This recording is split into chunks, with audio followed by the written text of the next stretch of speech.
अस्सलाम वालेकुम नाज़रीन, आप सबका इस्तकबाल है एचएन न्यूज़ में। मैं आपका होस्ट मोहम्मद अज़हरुद्दीन। आइए बढ़ते हैं तफसीलात की जानिब। एचएन न्यूज़ में आप सबका इस्तकबाल है। आइए नजर डालते हैं आज के अहम खबरनामे पर। दिल्ली एल्गार परिषद केस के सिलसिले में इंसानी हुकूक के कारकुन गौतम नौलिखा को फौरी तौर पर मुंबई के जसलोक हॉस्पिटल में इलाज के लिए मुंतकिल करने की हिदायत दी, क्योंकि कारकुन के वकील ने बताया कि उन्हें बड़ी आंत का कैंसर है। जस्टिस के एम जोसेफ और हरीश केश राय की बेंच जिसने इस बात पर जोर दिया कि तिब्बी इलाज करवाना बुनियादी हक है। गौतम नौलिखा के साथी सबा हुसैन और बहन को हॉस्पिटल जाने की इजाज़त दी। फरीकीन के वकील को सुनने के बाद हमारा ख्याल है कि तिब्बी इलाज करवाना बुनियादी हक होगा। हम हिदायत करते हैं कि दरख्वास्त गुजार का फौरी तिब्बी मुआयना किया जाए। इसके मुताबिक हम सुप्रिंटेंडेंट तलूजा जेल को हिदायत देते हैं कि वो दरख्वास्त गुजार को जसलोक हॉस्पिटल ले जाएं ताकि वो मतलूबा तिब्बी मुआयना कराएं और इलाज करवा सकें। हम वाज़ेह करते हैं कि दरख्वास्त गुजार पुलिस की तहवील में रहेगा। PDI की खबर के मुताबिक हॉस्पिटल के हुकाम को तहकीकात के हवाले से अदालत उज़्मा को रिपोर्ट पेश करने की भी हिदायत की है। नौलिखा ने तलोजा जेल में मुनासिब तिब्बी और दीगर बुनियादी सहूलियात की कमी के खदशात पर बॉम्बे हाई कोर्ट के 26 अप्रैल के हुक्म के खिलाफ घर में नजरबंदी की अपनी दरख्वास्त को खारिज करने के खिलाफ सुप्रीम कोर्ट में अपील की है। सीनियर वकील कपिल सिब्बल ने गौतम नौलिखा की तरफ से पेश होते हुए कहा कि कारकुन संगीन बीमारियों में मुब्तला है और उन्हें फौरी तिब्बी इमदाद की जरूरत है।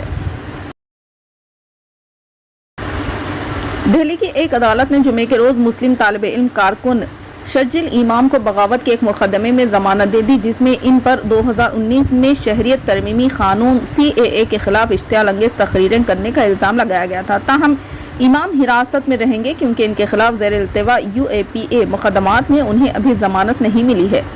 लाइव लॉ के मुताबिक इमाम को अपनी NFC थाने में दर्ज FIR में जमानत दी गई है। सिटी पुलिस का इल्ज़ाम है कि इमाम की तकरीर ने 2019 में जामे नगर इलाके में ज़बरदस्त एहतजाज किया। FIR में वो 2.5 साल से ज़ायद अरसे से हिरासत में है।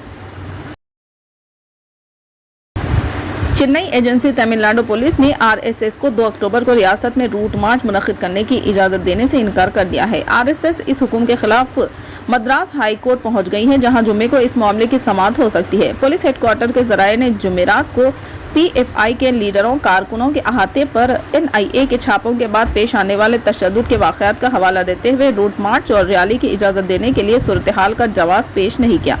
मरकजी और रियासती इंटेलिजेंस एजेंसियों ने एक अलर्ट जारी किया था कि मरकजी हुकूमत की तरफ से PFI पर पाबंदी के बाद इस बात का खदशा था कि कुछ समाज दुश्मन अनासिर अमन में खलल डाल सकते हैं और अवामी ज़िंदगी इमलाक को नुकसान पहुंचा सकते हैं। किसी भी नाखुशगवार वाक़े को रोकने के लिए पुलिस ने फैसला किया था कि 2 अक्टूबर 2022 को किसी भी तंजीम को एजिटेशन, जुलूस, जलसा आम वगैरह मुनक़िद करने की इजाज़त नहीं दी जानी चाहिए। मद्रास हाई कोर्ट में एक अर्जी दायर की गई थी जिसमें जारी हुक्म पर नजर कसानी की दरख्वास्त की गई थी। ताहम RSS की जानिब से मद्रास हाई कोर्ट में एक अर्जी दायर की गई थी जिसमें मामले की फौरी समाअत का मुतालबा किया गया था। अदालत ने जुमे की तारीख दे दी है।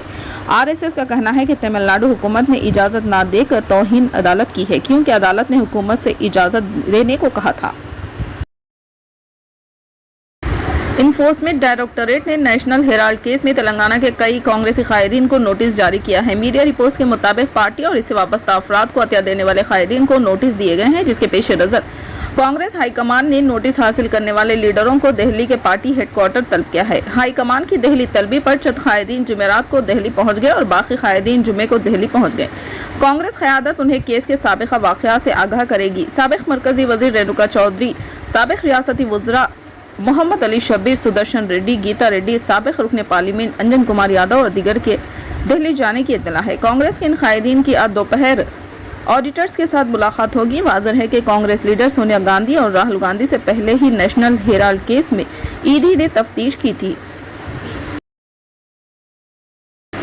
महबूब नगर मुस्तखिर में आज दोपहर 2 घंटों की शदीद मूसलाधार बारिश की वजह से नशेबी इलाकों में बारिश का पानी जमा हो गया, जिसकी वजह से आवाम को दुश्वारियों का सामना करना पड़ रहा है। जिले SP mister R Venkateswarlu, additional SP mister A Ramulu, additional collector Tejas Nandlal power, सदर नशीम बल्दिया KC नरसिमुलू, कमिश्नर बल्दिया प्रदीप कुमार ने बारिश से मुतासरा इलाकों का दौरा किया और हालात का जायजा लिया।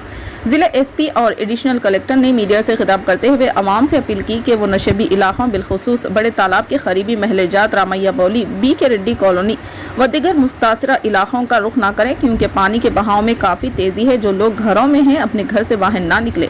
अलावा अजी इन्होंने बारिश से मुतासरा इलाकों के अवाम से कहा कि वो हौसला रखें और खौफ में मुब्तला ना हो। इन्होंने कहा कि किसी भी किस्म के ताउन के लिए ज़िले पुलिस से रब्ता करें। इन्होंने मजीद बताया कि ज़िले हुकाम किसी भी खतरे से निमटने के लिए चौकस है और अमले को मुनासिब इक़दाम करने की हिदायत दे रहे हैं।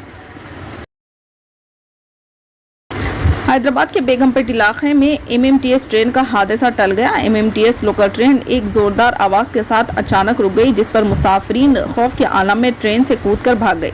ये वाक़या बेगमपेट से निकलेस रोड पर सफ़र के दौरान पेश आया। हुकाम का कहना है कि ट्रेन फ़नी खराबी की वजह से रुक गई है, कोई जानी नुकसान नहीं हुआ।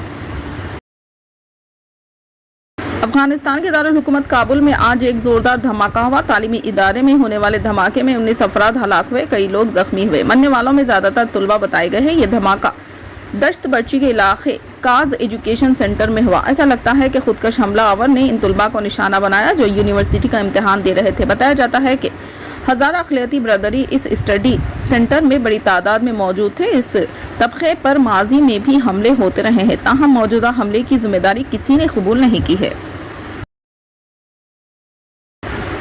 अमेरिका की जो हाइडन हुकूमत ने हिंदुस्तानी IT इंजीनियर्स को खुशखबरी दी है।